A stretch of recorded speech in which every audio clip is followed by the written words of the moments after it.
Hi guys, and today we will be covering what is important on a motherboard and what are the stuff that you will need and the things that you won't need, primarily focusing on gaming. Up here in front of me I have a picture of a gaming G1 from Gigabyte. It has all of the features that you would want, so I can explain everything. Anyways, let's start with the most important thing on the motherboard. So, primarily, the motherboard has a CPU socket, which is that square in upper in the upper part of the motherboard. As you can see, there's a heatsink around it. It's red. The socket houses your CPU. One of the most important things to do is first choose a CPU, then choose a motherboard. If you choose a motherboard and then you choose the CPU, you will be doing something a little bit stupid. You'll be a little bit counterproductive. So yeah, there are different types of sockets. This particular motherboard is the LGA 1150 motherboard, which is compatible with most of the CPUs which have a 4 in the beginning of their name. So after the CPU socket, we have RAM slots. The RAM slots are the 4 long slots right next to the CPU socket. These RAM slots house your memory, obviously. You want to try and look for dual inline memory modules, which are in dual channel memory. You will be able to use them as if they were one stick, which delivers higher latency. It doesn't make a big difference, but it may be noticeable in certain scenarios. That's it for the RAM. We'll go in if that is an important feature. But now let's continue. So then you have SATA ports. They're labeled Marvel SATA 6 gigabytes per second ports. These are the sockets that connect to your hard drives, SSDs, and pretty much anything that is related to storage. Now let's continue with the PCI and PCIe slots. So, as you can see, the bottom of the motherboard is primarily dedicated to these long slots and short ones in between. This particular motherboard doesn't contain PCI slots, which is not a big issue because PCI is a legacy standard. Now we're using PCI Express. Something that may make a difference is if the PCI ports are 2.0 or 3.0. It doesn't matter if the small ones are set to 2.0, but it would be better if the long slots are set to 3.0. That's the generation of PCI, because there are 3 different versions. If you don't want to crossfire SLI settings, just make sure that the top PCI slot, the one which is the closest to the CPU socket, is 3.0. The rest don't really matter. I'll explain why you need those later. Exactly near the PCI Express lanes, you have a red cube. It's different shapes, different colors on every single motherboard. Under that, there is a chipset. What a chipset does is primarily the focus of the motherboard to connect everything together. For example, it takes the data from the hard drive, sends it to the RAM sends it to the CPU. That's what this chipset does. It's like the officer in a traffic jam. So yeah. Now let's continue on the most bottom side of the motherboard, where you have labeled to, I just scroll down a little bit, here are USB 2.0 headers, which use those for USB 2.0 on the front of your case. And then you have dual BIOS dip switches to choose which BIOS you will use, because Gigabyte like to integrate that feature. And then you have the front panel headers.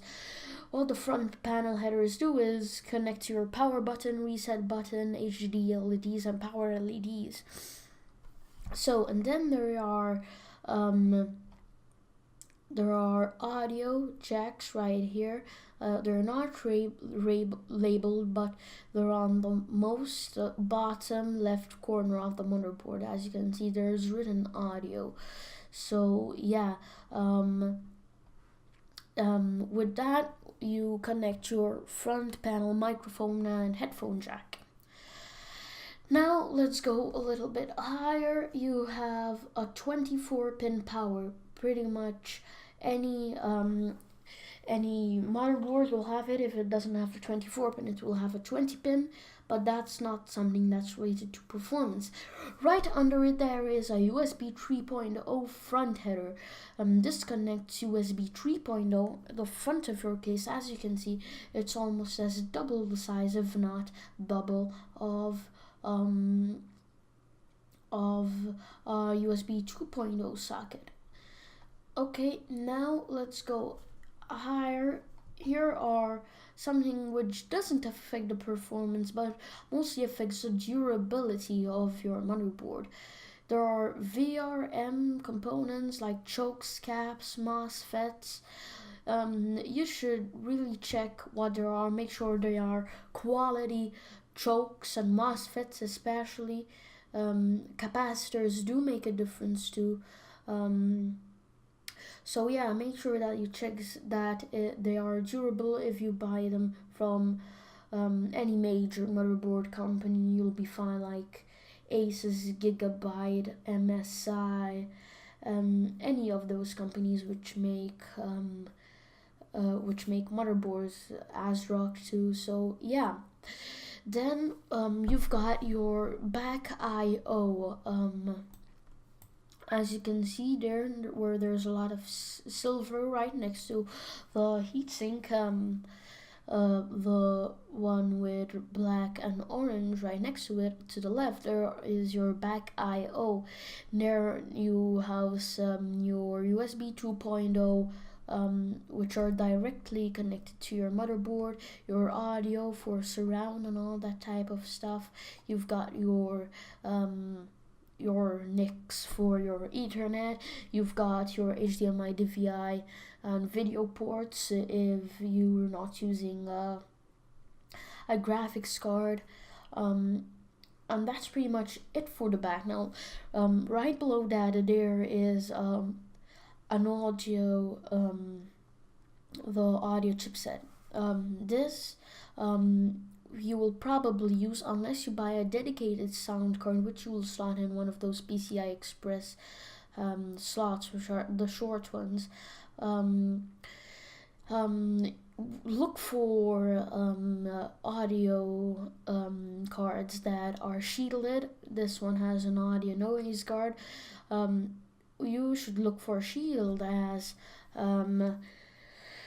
the electromagnetic interference of the graphics card, especially the CPU and all the components that are in your PC, may interfere with the analog signals of your audio. So yeah, that's pretty much it. This particular motherboard has a power button, and CMOS and reset buttons, but you won't find those on all of the motherboard. Yeah, something important is the clear CMOS button. It's right next to the power button. What you do that is set the BIOS settings as they were in the beginning. Before, you had to disconnect the motherboard battery, which is located down at the bottom of the motherboard, right above the USB 2.0 headers. Yeah, now we just have a simple clear CMOS button. So now let's get into what affects your gaming and what doesn't affect your gaming.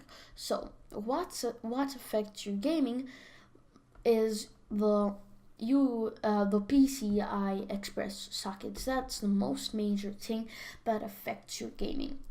You certainly don't want to get a PCI Express 1.0 socket. No, if you have a 1.0 card, that's fine. If you have a PCI 2.0 card, you can use a PCI 2.0 card, and if you have a PCI 3 card, try and look for one with a PCI 3 socket. So you can use PCI 3 graphics card with any PCI standard like 2.0 or 1.0. So they are all interchangeable. But I do not suggest that you use PCI Express 2.0 for 3.0 card. I'm trying to look for motherboard which has PCI Express 3.0 sockets. So now I explained that, let's get on to the second thing that affects your gaming. This doesn't primarily directly affect your gaming, but it affects how much you wait for your games to load. They are the SATA ports. The SATA ports, as I said before, they receive the signals from your hard drives, SSDs, and optical drives. There are 3 standards for them too. There's 2 gigabytes per second, 4 gigabytes per second, and 6 gigabytes per second. Most of the SATA ports these days are 6 gigabytes per second. So try and look for motherboards with 6 gigabytes per second. Hard drives will get by with a 4 gigabyte per second connection, but for an SSD, certainly look for a motherboard with 6 gigabytes, or you will be missing out on the power of the SSD.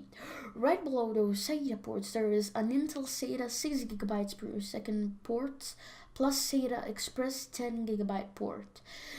SATA Express is joining multiple SATA ports together to get a faster connection. It consists of 2 SATA ports and a SATA Express port.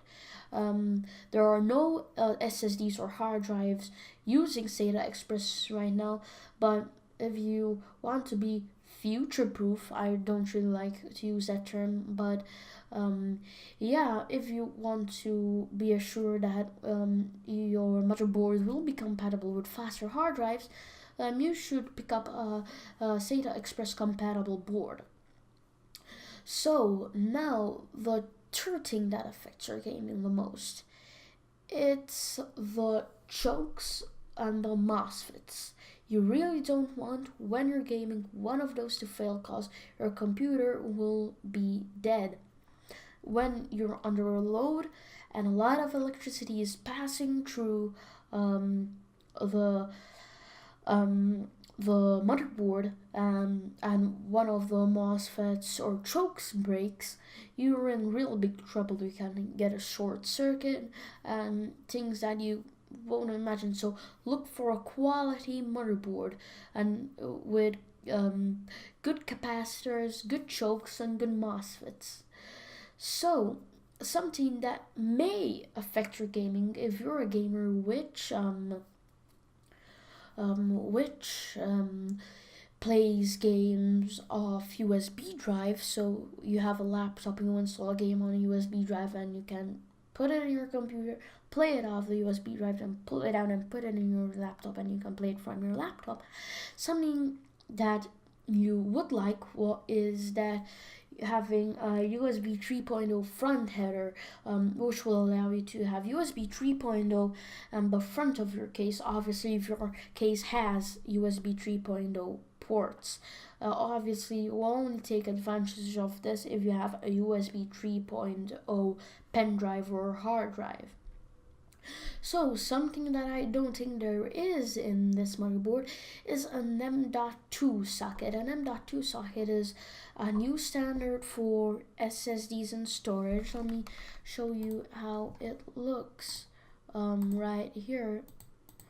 These are M.2 SSDs, and this is an M.2 socket. It supports up to 10 gigabytes per second with only one connection. It's a really compact design. I have one on my motherboard, which is a Z97K, and yeah, it would be pretty useful. Something that you might consider too, if your motherboard if the motherboard which you are looking at does not contain M.2 and you really want it, you can get one of these. These are M.2 to PCI Express converters. No biggie with that. So let's go back to the images. So the CPU and RAM sockets don't affect your gaming, but what may affect your editing is your RAM sockets.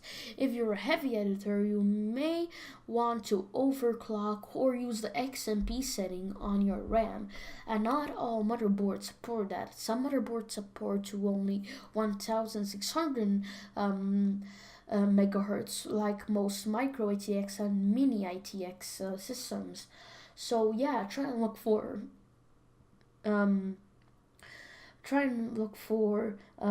slots that have a good overclocking setting. So if you want to overclock or use the XMP settings on your RAM, you won't be capped by your motherboard. So that's pretty much it for this video. We covered everything there is on this motherboard that may affect your gaming. And I explained everything that there is on the motherboard which will concern you if you're a normal builder. I'll see you next time with another video. Don't forget to like, comment, and subscribe.